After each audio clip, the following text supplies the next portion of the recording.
Hi everyone, hope all of you are doing well. Of course, I expect every one of you have covered this topic properly. I have given the enough days to you to revise the Python Pandas chapter. Last two sessions are remaining now to complete this chapter, and very soon we will be covering almost 50 marks out of the 70 after the completion of this chapter. Now, in the previous sessions, we have already learned how to create the data frame, then creating by using various methods. At the same time, we also learn how to import this text file or how to create the data frame from the CSV file, selection, selection by the integer location, slicing, iteration. These all operations we have already covered. In today's session, we are going to cover the addition of the data frames, deletion of the columns or the rows, indexing based on level or based on a boolean value, then renaming, and at the same time we will try to cover the concatenation also. After this, just few topics will be left which we will cover in the next session. Now let's begin. First one is the column addition.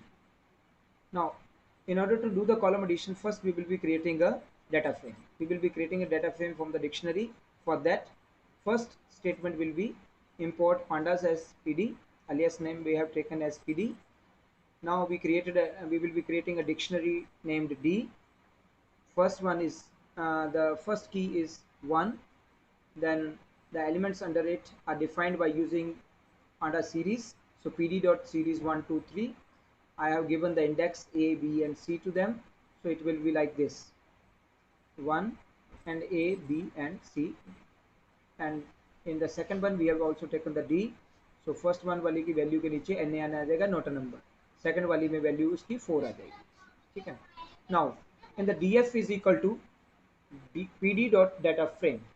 So when we create a data frame, so we created it from this dictionary. Now uh, we will be adding the new column to the existing data frame object by a label, passing a new series and passing the label and the new series to this. So first we give a statement print adding a new column by passing a series. So it will appear like this on the screen, output of this print statement. Then what we did is we use the name df, which the data frame which we have created earlier, and give it another key. There are already two keys inside it. That means two column labels, 1 and 2. These two, 1 and 2. Now we have written here df in the square bracket in the inverted commas, that is in the quotes we have written 3. So that will be going to be the third column inside it, third key. Then this values will be given again by the series here, pd dot series. I have given the values 10, 20, and 30, and index is given as A, B, and C. Now if you print this data frame df now, it will be showing you. Earlier it was only 1 and 2. Now it is showing 1, 2, and 3. All the values, since there is no d index inside it, no fourth value inside it, so instead of that it will take nan, not a number. Now the next one is, instead of passing the new column as a series, we will be creating the new column from the existing column. How? We have already three columns now, 1, 2, and 3.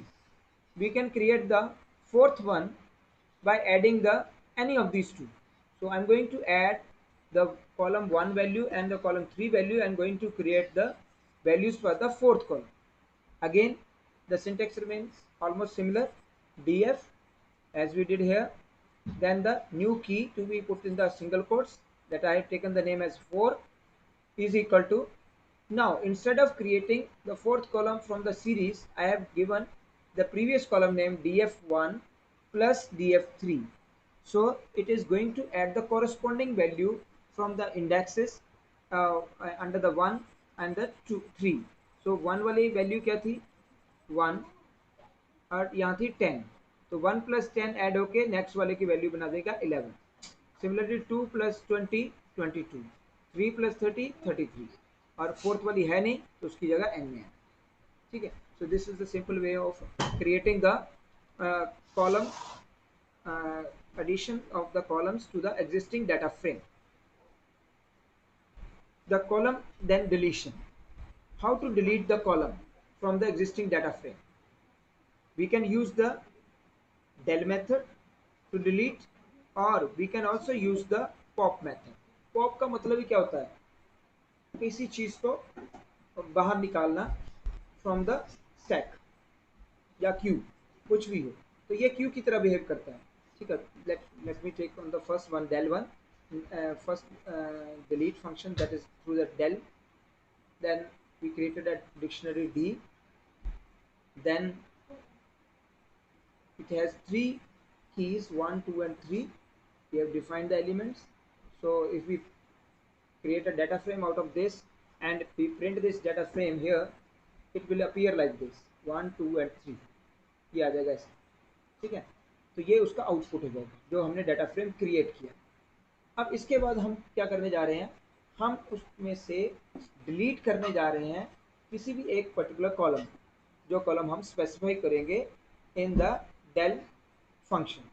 So how to use this del function? We will write the keyword del, उसके बाद space देंगे, data frame का नाम आएगा, square bracket के अंदर जो भी उसका कॉलम हमने रिमूव करना है उस कॉलम का heading, that is heading automatically क्या बना यहाँ पर 1, अगले वाले का हेडिंग क्या बना 2, अगले वाले का हेडिंग क्या बना 3, तो जिसको भी सप्लाई करेंगे वो क्या हो जाएगा delete.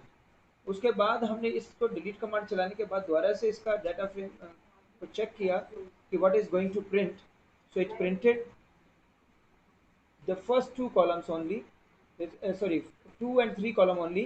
We have deleted the first one, that is the key 1। ठीक है, जिसकी भी की 1 थी वो ये वाला था, ये डिलीट हो गया, हमारे पास रिमेनिंग 1 बच गया। अब आगे बारी पॉप की। नो, पॉप और डेल में क्या डिफरेंस है? डेल के थ्रू हमने क्या किया कि हमने स्पेसिफाई किया कि कौन सा कॉलम हमें रिमूव करना, उसका हमने हेडिंग डाल दिया। ठीक है, उसका लेबल डाल दिया वहाँ। पॉप में क्या होगा, उसमें कोई आर्गूमेंट नहीं होगा, वो सिर्फ क्या करता है, पॉप में आप आर्गूमेंट भी दे सकते हैं, सॉरी, और उसमें विदाउट आर्गूमेंट ऑटोमेटिकली भी ले सकता है। अगर विदाउट आर्गूमेंट देंगे तो फिर जो टॉप का होगा वो डिलीट हो जाएगा। अब ये किस तरीके बिहेव करता है, ये बिहेव करता है हमारे क्यू की तरह। क्यू में क्या होता है, फर्स्ट इन फर्स्ट आउट। जैसे आप लोग क्यू में कर रहे हो और आपको कुछ से समथिंग इज बीइंग डिस्ट्रीब्यूटेड, तो पहला नंबर किसका आएगा, जो क्यू में पहले होगा, और उस क्यू से हटके भी कौन हटेगा भी कौन सबसे पहले, वही जो सबसे आगे लगा हुआ है, तो फर्स्ट इन फर्स्ट आउट। अब स्टैक की बारी क्या होती है, जैसे हमने प्लेट रखी, एक प्लेट, दूसरी प्लेट, तीसरी प्लेट, जो सब लास्ट में प्लेट रखते हैं सबसे पहले उठा के बाहर आती है। ठीक है, तो उसको स्टैक बोलते हैं। तो यहाँ पर ये स्टैक की तरह बिहेव नहीं करेगा, डेल की तरह, इसको क्यू की तरह बिहेव करेगा। तो जो भी यहाँ पर पॉप में तो हमने दे दिया, अगर विदाउट इसको आर्गूमेंट करते तो वो सबसे पहले, जो सबसे पहले वाला है उसको उठा के बाहर कर देते, टॉप वाले। ठीक है, जो सबसे पहले एंटर हुआ है, 1 तो ऑलरेडी जा चुका है, हमने 2 वाले को किया तो 2 वाला भी गया, तो उसके बाद उसको प्रिंट किया तो 3 वाला ही बच गया हमारे पास। ठीक है, अगर मैं यहाँ पर df डॉट पॉप, इसको देखो डेल को कैसे यूज किया था, डेल उसके बाद स्पेस देके डाटा फ्रेम का नाम, उसके बाद उसका लेबल दिया स्क्वायर ब्रैकेट के अंदर। लेकिन पॉप की केस में क्या किया हमने, df डॉट, उसके डॉट के बाद उसका मेथड का नाम आ जाएगा, मेथड का नाम क्या है पॉप, और उसकी ब्रैकेट में जो भी आर्गूमेंट दे दिया, जो कॉलम का दे दिया, वो कॉलम उसको रिमूव कर देगा, उस कॉलम। ठीक है, तो ये हो गया हमारे पास डेल। इस इतना हम लोग इसको प्रैक्टिकली देख लेते हैं। अभी तक क्या किया हमने, एक तो हमने एडिशन देखा है, दूसरा हमने deletion. Let's move on to the practical session. Here is the addition. पहले सबसे पहले इंपोर्ट किया स्टेटमेंट, उसके बाद एक डिक्शनरी क्रिएट की, and then we created a data frame from this dictionary, we printed this dictionary, and then addition की by using series, फिर उसको print किया, फिर addition किया by using the existing column, existing column में 1 वाला लिया प्लस उसके 3 वाला, तो corresponding वैल्यू से ऐड होके न्यू 1 को दोबारा से प्रिंट किया। इसको रन करते हैं, लेट्स सी। सबसे पहले क्या था, ये हमारे पास एग्जिस्टिंग डाटा फ्रेम, 1 के अंदर 1 2 3 और 2 के अंदर 1 2 3 4, 1 2 3 4, यहाँ पर 4 मिसिंग है, उसकी जगह एन है इंडेक्स, तो उसका ये वाला आ जाएगा डी। ठीक है, उसके बाद क्या किया हमने, सीरीज ली, सीरीज के थ्रू एक और डाटा फ्रेम का थर्ड एलिमेंट क्रिएट किया, 3 डॉट सीरीज 10 20 एंड 30, उसको इंडेक्सिंग दे दी ABC, उसके बाद उसको प्रिंट किया तो ये वाला आपके पास प्रिंट हो गया, 3 वाला भी आ गया। उसका डी इंडेक्स की वैल्यू मिसिंग है तो n है, ठीक है। उसके बाद क्या, एग्जिस्टिंग कॉलम को ऐड किया तो कॉरस्पॉन्डिंग वैल्यूज ऐड होंगी, 1 को और 3 को ऐड किया तो यहाँ पर 1 के अंदर क्या वैल्यू है 1 और यहाँ क्या है 10, तो क्या आ जाएगा आपका 11। सिमिलरली 2 एंड 20 22, 3 एंड 30 33, फोर्थ वाली वैल्यू मिसिंग तो n है, ठीक है। तो ये था हमारे पास एडिशन। उसके बाद आ जाओ डिलीशन पर। सेम तरीके से डिक्शनरी क्रिएट की, डाटा फ्रेम क्रिएट किया, हमारा कौन सा डाटा फ्रेम है उसको चेक किया कि what we are already having, ये हमारे पास ऑलरेडी रिजल्ट था 1 2 एंड 3, ये डाटा फ्रेम हमारे पास ऑलरेडी एग्जिस्टिंग डेटाबेस है जो कि यहाँ से आए, ठीक है। उसके बाद हमने क्या किया, D F is equal to P D dot data frame D, उसका डाटा फ्रेम क्रिएट कर लिया और उसके बाद अपना डाटाबेस को प्रिंट किया तो आपके पास ये आउटपुट आएगा, ठीक है। इसके बाद हम डिलीट फंक्शन यूज़ करते हैं, del D F of one, तो D F of one, one वाला गायब हो गया, 2 एंड 3 वाला बच गया। तो उसके बाद पॉप के थ्रू किया, pop D F dot pop 2, तो 2 वाला भी गायब, 3 वाला बच गया। तो ये हमारे पास हो गया एडिशन एंड डिलीशन, ठीक है। एडिशन के लिए आपने क्या यूज़ किया, we already we have already used, existing से भी हम कर सकते थे उसको, और न्यू की डिफाइन कर दी, उसकी वैल्यूज दे दी। यहाँ पर क्या किया, न्यू की तो डिफाइन की लेकिन उसकी जो वैल्यूज हैं वो 1 और 3 की ऐड होके आएंगी, तो यहाँ पर वो हमने एडिशन फंक्शन किया। उसके बाद डिलीशन फंक्शन के लिए डेल भी यूज़ कर सकते हो, पॉप भी यूज़ कर सकते हो। अब नेक्स्ट जो टर्न है वो है हमारे पास एडिशन ऑफ द रोज। तो एडिशन ऑफ रोज भी वैसा ही है। अब हमने यहाँ क्या किया, P D dot data frame 1 2 3 4 और कॉलम का हेडिंग क्या, ऑटोमेटिकली हमने कुछ यहाँ पर हमने मेंशन कर दिया columns equal to A and B, तो कॉलम के हेडिंग ए और बी बन जाएंगे, 0 और 1 नहीं है। जो दूसरा डाटा फ्रेम क्रिएट किया उसमें 5 6 7 8 वैल्यू डाली और कॉलम के हेडिंग के डाल दिए ए और बी। अब क्या किया, एक और डाटा, इसी डाटा फ्रेम को क्या किया, पहले हमारे पास D F and D F two था, हमने क्या किया, D F is equal to D F dot append, जो एग्जिस्टिंग डाटा फ्रेम है दैट इज डी एफ, उसके साथ क्या अपेंड कर दे, डी एफ टू। तो अपेंडिंग कैसे होगी, तो पहले तो ऊपर वाला लेगा डी एफ, तो एग्जिस्टिंग था वो 1 2 1 2 3 4, उसकी इंडेक्सिंग कॉलम की क्या होगी, ए बी, रो की ऑटोमेटिकली 0 और 1 ले लेगा। अगले वाले में भी रो की 0 और 1 लेगा, लेकिन कॉलम की हेडिंग क्या रहेगी, ए और बी, ठीक है। ए और बी रहा, उसका 0 की पहली वैल्यू 5 है, दूसरी 6 है, उसके 1 का पहली वैल्यू 7 है, सेकंड वैल्यू 8। तो ये आ गया हमारे पास अपेंड, अपेंड से क्या होगा, जुड़ गए दोनों, एक के नीचे दूसरा जुड़ गया, ठीक है। अब डिलीशन ऑफ द रोज में क्या करेंगे, सिमिलर मैनर, डिलीशन ऑफ रो में हम यूज़ करते हैं लेबल को, ठीक है। तो इसमें हमने क्या किया, यूज़ किया रो विद द लेवल 0, उसको रिमूव करना है हमें। ऐसी रो जिसका लेवल 0 है, तो लेवल 0 किस रो का था, ये 0 1 2, इसको रिमूव करने के लिए क्या किया हमने, डी एफ जो हमारे पास डाटा फ्रेम है उसी को ले लिया, D F is equal to D F dot drop, की जो मॉडिफाइड डी एफ है वो हमारे पास यहाँ आ जाए। मॉडिफिकेशन में क्या कर रहे हैं हम, ड्रॉप, कौन से कॉलम को ड्रॉप कर रहे हैं, जिसका लेवल क्या है, 0 इंडेक्स, ऑटोमेटिकली 0 इंडेक्स वाला ही होगा, ठीक है, ए वाला। तो उसको 0 इंडेक्स वाले जो रो के लिए यूज हुआ है, तो रो के लिए 0 इंडेक्सिंग ये रही, तो 0 इंडेक्स वाली गायब हो, यहाँ पर भी 0 इंडेक्स है, ये वाली भी गायब होगी, तो बचेगा क्या, 1 3 4 एंड 1 7 8, ये दो बच गए, ठीक है। तो ये हो गया deletion function. Then comes the change in the column names and the row indexes. अब कॉलम नेम्स हम पहले भी देख चुके हैं, कॉलम नेम वही आते हैं जो की होती है डिक्शनरी की बाय डिफॉल्ट। अब हमने कॉलम नेम को चेंज करना है, तो उसके लिए पहला मेथड क्या है, by using the D F dot columns, D F dot columns method use किया हमने, इक्वल टू कॉल 1 कॉल 2, तो 0 इंडेक्स की जगह क्या आ जाएगा, कॉल 1, 1 इंडेक्स की जगह क्या आ जाएगा, कॉल 2, ठीक है। उसके बाद change the row indexes, row index को चेंज करना तो ऐसे ही D F dot index, column index को चेंज करना था तो क्या था, D F dot column, columns आ गए, लेकिन रो के लिए डी एफ डॉट रोज नहीं आएगा, डी एफ डॉट इंडेक्स आएगा। तो ऑटोमेटिकली क्या इंडेक्सिंग थी, 0 1 2 3 4, तो अब क्या कर दिया, 0 की जगह रो 1, 1 की जगह रो 2, 2 की जगह रो 3 और 3 की जगह रो 4 आ गई।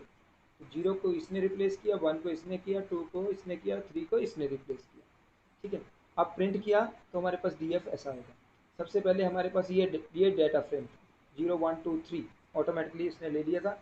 और उसके कॉलम के हेडिंग क्या थे, नेम एंड एज, और उसके अंदर Tom, Nick, John and Peter. ये वैल्यूज आ गई 15 26 17 एंड 18। उसके बाद हमने क्या किया, यहाँ पर कॉलम्स के हेडिंग चेंज कर दिया। जो डिफ़ॉल्ट जो कॉलम नेम था, वो नेम की जगह क्या आ गया, कॉल 1। और जो एज था, एज की जगह कॉल 2। तो ये आ गया कॉल 1 कॉल 2। और रो की जगह क्या किया हमने, D F dot index row 1 row 2 row 3 row 4। तो इंडेक्स पहले क्या था, 0 1 2 3, तो अब उसकी जगह क्या आ जाएगा, रो 1 रो 2 रो 3 रो 4। ये आ गया हमारे पास। अब दोबारा से इसको चेंज करना है, तो फिर से हम क्या कर सकते हैं, एक यूज़ कर सकते हैं rename function to change the single column. Rename, आगे कॉलम का नाम, सिंगल को, एक को चेंज करना है, एक ही उसको कॉलम के हेडिंग को चेंज करना हो, तो हम रीनेम फंक्शन भी यूज़ कर सकते हैं। तो उसमें columns equal to curly braces के अंदर ओल्ड नेम, आगे उसका न्यू नेम, कोट्स के अंदर, और बीच में कॉलम्स में। ओल्ड नेम जहाँ कॉलम कॉलम वन था, कॉल 1 था, उसकी जगह न्यू नेम आ गया मॉडिफाई कॉल। तो ये आ गया मॉडिफाई कॉल, ऊपर हेडिंग ये। और अगले वाले का कॉल टू ही रहा, क्योंकि उसको हमने छेड़ा नहीं रीनेम से एट अ टाइम एक। अगर मल्टीपल कॉलम चेंज करने हैं रीनेम से, तो उसके लिए भी प्रोविज़न है हमारे पास, पेरेंथेसिस लगाई। ठीक है, आगे यहाँ तो लिखा था ना हमने कॉलम्स इक्वल टू, यहाँ कॉलम्स इक्वल टू सीधी उनकी इंडेक्स, जो आपका इंडेक्स था उनका जो लेवल था वो मेंशन किया कॉल 1। तो की जगह मॉडिफाइड था, मॉडिफाइड की जगह क्या आ जाए, कॉल 1 आ जाए। और कॉल 2 की जगह, ये कॉल 2 की जगह कॉल TWO आए। तो उसके लिए ये वाला मेथड यूज़ किया, मल्टीपल कॉमा सेपरेशन। और एक्स इज इक्वल टू क्या लिख दिया हमने, कॉलम्स, उसको प्रिंट किया, तो हमारे पास ये result. Then comes the boolean index. Boolean index, Boolean value is consistent true and false. Data from the data frame, you are using the Boolean vector. We need a data frame with a Boolean index to use the Boolean indexing. Boolean indexing अगर use करनी है, तो हमारे पास data frame के अंदर Boolean index होना चाहिए। Data dictionary सबसे पहला स्टेप होगा, एक डिक्शनरी क्रिएट करेंगे, convert it to the data frame, उसके बाद with the Boolean index as a vector, और उसके बाद एक्सेस करेंगे। तो सबसे पहले एक डिक्शनरी क्रिएट की जिसका नाम डाटा था। ठीक है, करली ब्रेसेस के अंदर नेम, उसके अंदर एक सीरीज आ गई, एज उसके अंदर 19 20 19 है। अब एक डाटा फ्रेम क्रिएट कर रहे हैं बूलियन टेक्स्ट के साथ। मैंने क्या किया, data frame equal to pd dot data frame, ये तो आना ही आना था डाटा, एक तो डाटा दिखाए उसका, कॉमा इंडेक्स में क्या दिखाए, ट्रू फॉल्स ट्रू। इंडेक्स की वैल्यू 0 1 वगैरह थी, उसकी जगह क्या आ जाए, ट्रू फॉल्स ट्रू। इसके आगे ट्रू, इसके आगे फॉल्स, इसके आगे फिर से ट्रू। और बाकी हमने कुछ चेंज नहीं किया, Hafeez, Srikanth, Rakesh, and then 19 20 and 19। तो ये आ गया। इसके बाद हम लोग इन डाटाबेस को एक्सेस भी कर सकते हैं by passing the boolean to the methods LOC and ILOC। ये इंडेक्स बेस होगी, ये लेबल बेस्ड होगी। ठीक है, एक्सेस कैसे करना है, प्रिंट जो भी डाटा फ्रेम का नाम होगा डॉट ILOC, एम्प्टी भी छोड़ सकते हैं, और ILOC उसका पर्टिकुलर इंडेक्स लिख सकते हैं। It takes two argument, it takes only the integer arguments, so we can pass 0 1 2 3। ठीक है, ये भी प्रैक्टिकली देखते हैं बाद में। अब इसके बाद आ गया data frame two dimensional structure having multiple rows and columns. In a data frame data is aligned in the, that we already know, rows and column में grid of rows and column में align होता है, उसमें arithmetic operations कर सकते हैं हम। ठीक है, और एक मिनट, ये हमारे पास आज के लिए रीनेमिंग होगी, कंकेटिनेशन बच गया हमारे पास। तो ये आ गया, अर्थमेटिक ऑपरेशंस इसमें लगा सकते हैं। It has mutable size, size mutable का मतलब क्या हुआ, साइज कैन चेंज। ठीक है, नाउ एक डाटा फ्रेम DF क्रिएट किया, उसमें हमने कीज़ दी ABCD, उसका इंडेक्स दे दिया 0 1 2 3। सेकंड वन क्रिएट किया, उसका भी इंडेक्सिंग क्या, एक कीज़ क्या दे दी ABCDE, और उसकी वैल्यूज़ दे दी ये 4 वैल्यूज़।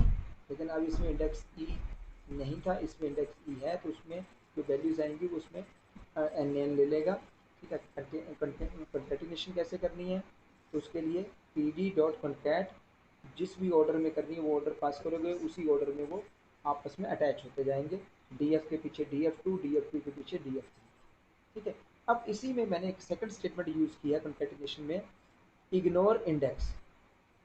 अब इस केस में हर किसी का अपना अपना इंडेक्स लेगा, इसका इंडेक्स है 0, 1 2 3 ये था। इस वाले का इंडेक्स क्या था 0 1 6 7। जब कॉन्कैट करेगा तो इंडेक्स को यही मेंटेन करेगा, मतलब सेम इंडेक्स नंबर देगा। जो रोज होंगी हमारे पास टोटल रोज कितनी हो जाएंगी, चार इसकी, चार इसकी, पांच इसकी, ठीक है। तो इन चारों को तो जो इंडेक्स मिल जाएगा 0 1 2 3, इन पांचों को इंडेक्स क्या मिलेगा 0 1 6 7, ठीक है। तो यहाँ पर A B C D E, तो अगले वाले को इंडेक्सिंग का let's see what index it gives, automatic index क्या देता है। और इस वाले में जब इग्नोर करेंगे तो क्या करेगा, सभी को, इसको 0 1 2 3 ये वाला इंडेक्सिंग नहीं लेगा, उसके बाद 4 5 6 7 8 इस तरीके की इंडेक्सिंग, ठीक है। तो लेट्स सी इट प्रैक्टिकली। ये देखो एक मिनट, इसको बाद में करते हैं, पहले इसको प्रैक्टिकली देख लेते हैं। हमारे पास था पहले रीनेमिंग का, रीनेमिंग का अगर मैं रन करूँ तो हमारे पास ये रहा। सबसे पहले हमारे पास नेम और एज था, उसको हमने चेंज करके कॉलम 1 कॉलम 2 बनाया। फिर कॉलम 1 की जगह modified column 1 column modified column कर दिया, उस दूसरे वाले को चेंज नहीं किया। फिर इन दोनों को चेंज किया, इसका कॉलम 1 कर दिया, इसका कॉलम 2 कर दिया, ठीक है। इस तरीके से इनके कॉलम हेडिंग चेंज कर सकते हैं। उसके बाद बुलियन वैल्यू को ये चेक देख लीजिए, बुलियन वैल्यू में एक बाद में देखते हैं इसको। कॉन्कैटिनेशन के लिए आ जाएंगे हम, कॉन्कैटिनेशन में ए बी सी डी इसको रन कर देता हूँ मैं।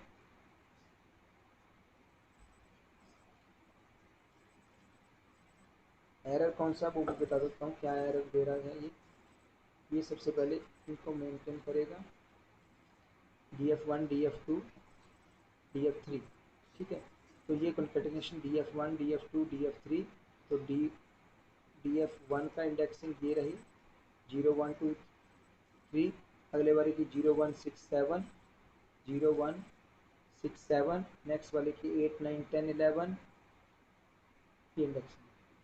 जब इग्नोर केस किया तो इग्नोर केस में क्या आ गया 0 1 2 3 4 5 6 7 8 9 10 11, तो उसने ऑटोमेटिकली सभी को अपनी ही इंडेक्सिंग दे, ठीक है। ये था इसकी वजह से। अब df1 डॉट अपेंड df2 करेंगे अगर आप, तो ये नहीं हो पाएगा, एरर आएगा। क्यों एरर आएगा, क्योंकि इसमें कीज जो है 5 है, इसमें कीज जो है 4 है, इसलिए ये लंबा जोड़ा आपको एरर दिख रहा है। Is it clear. तो ये एरर आया यहाँ इस स्टेटमेंट, अगर दोनों के नंबर ऑफ जो कीज होती सेम होती तो फिर हो जाता, otherwise error. So that's all for today. Hope you have all understood this, and in next session we will be completing this chapter. Meanwhile, go through this properly, perform practical side by side. Very soon I'm going to give you the practical to perform. So get your practical notebook ready now. Enough time has been given to you for purchasing the practical notebook, as we have done in 11th session.